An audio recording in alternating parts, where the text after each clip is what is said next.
జూబ్లీహిల్స్ ఉప ఎన్నికల నగారాలో నేడు కీలక ఘట్టానికి అడుగుపడనుంది. ఎన్నికల నోటిఫికేషన్ను అధికారులు విడుదల చేయనున్నారు.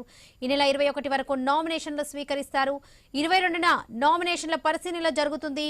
ఇక 24 వరకు ఉపసంహరణ చేసుకోవచ్చు.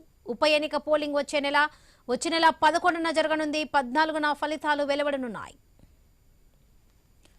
జూబ్లీహిల్స్ ఉప ఎన్నిక నగారాలో నేడు కీలక ఘట్టానికి అడుగుపడనుంది. ఎన్నికల నోటిఫికేషన్ అధికారులు విడుదల చేయనున్నారు. ఇదే విషయానికి సంబంధించి పూర్తి అప్డేట్స్ మా ప్రతినిధి ప్రవీణ్ అందిస్తారు. ప్రవీణ్, వరలక్ష్మి, అయితే జూబ్లీహిల్స్ అసెంబ్లీ నియోజకవర్గం బైపోల్ కోసం ఎన్నికల సంఘం సోమవారం ఈ రోజు నోటిఫికేషన్ విడుదల చేయనుంది. ఈ నెల 21 వరకు నామినేషన్ల స్వీకరణ కొనసాగుతుంది. ఈ వ్యవధిలో ప్రభుత్వ సెలవు దినాలు మినహా అన్ని రోజులు అభ్యర్థులు తమ నామినేషన్ ను షేక్పేట ఎంఆర్ఓ కార్యాలయంలో ఏర్పాటు చేసినటువంటి రిటర్నింగ్ ఆఫీస్ లో సమర్పించవచ్చునని ఇప్పటికే తెలిసిన నేపథ్యంలో ఎన్నికల అధికారులు నామినేషన్ ప్రక్రియ సక్రమంగా జరిగేలా అన్ని ఏర్పాట్లను పూర్తి చేశారు.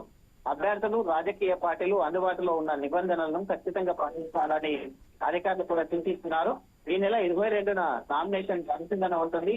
24వ తేదీ వరకు నామినేషన్ ఉపసంహరణకు అవకాశం కూడా ఇచ్చారు. అదే రోజు సాయంత్రం తుది అభ్యర్థుల జాబితాను కూడా ప్రకటించినట్టు తెలుస్తుంది. ఉప ఎన్నికలు నవంబర్ 11న జరుగుతాయి. నవంబర్ 14న యూసుఫ్గూడలోని కోట్ల విజయభాస్కర్ రెడ్డి స్టేడియంలో కౌంటింగ్ నిర్వహించనున్నారు. అదే రోజు రిజల్ట్ కూడా ప్రకటించే అవకాశం కూడా ఉన్నట్టుగా తెలుస్తుంది.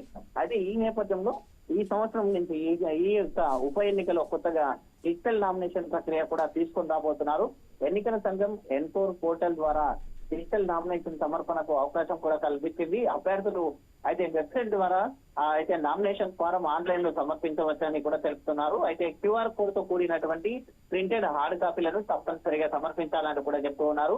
Online deposit bank treasury credit అయిపోయి ఉండకపోతే మాన్యువల్ డిపాజిట్ చేయవలసి ఉంటుందంటూ కూడా చెప్తున్నారు. వివరాలను రిటర్నింగ్ ఆఫీస్ దగ్గర సంప్రదించాలంటూ కూడా చెప్తున్నట్టు ఎమ్మెల్యే మాగంటి గోపీనాథ్ మృతితో ఈ యొక్క ఉప ఎన్నికలు నిర్వహిస్తున్నామంటూ కూడా చెప్తున్నారు. జూబ్లీహిల్స్ బైపోల్ అబ్జర్వర్ గా సంజీవ్ కుమార్ లాల్ ను నియమిస్తూ ఆ ప్రభుత్వం ఉత్తర్వులు జారీ చేసింది. అయితే ఆ జూబ్లీహిల్స్ అసెంబ్లీ నియోజకవర్గం బైపోల్ మొత్తం తొలగా పరిశీలకుడుగా కేంద్ర ఎన్నికల సంఘం 2014 బ్యాచ్ కు చెందినటువంటి అయితే IRS అధికారి సంజీవ్ కుమార్ లాల్ ను ఆదివారం నియమించింది. ఎన్నికల ఖర్చులను పర్యవేక్షించడంతో పాటు అన్ని కార్యక్రమాలను కూడా ఆయన సమీక్షిస్తారు. డబ్బు, ప్రలోభాలు, అభ్యర్థుల ఖర్చులపైన సంజీవ్ కుమార్ లాల్ దృష్టి పెట్టినట్టు తెలుస్తుంది. వాళ్ళకి రైట్ ప్రవీణ్, థ్యాంక్ యూ.